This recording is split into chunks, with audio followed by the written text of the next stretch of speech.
श्रीराम समर्थ.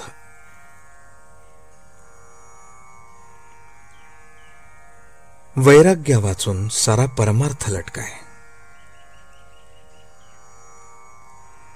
पक्ष्यांची पिले त्यांच्या पंखाखाली वाढतात, त्याप्रमाणे घरातल्या माणसांना आपण प्रेमाच्या आश्रयात ठेवावे.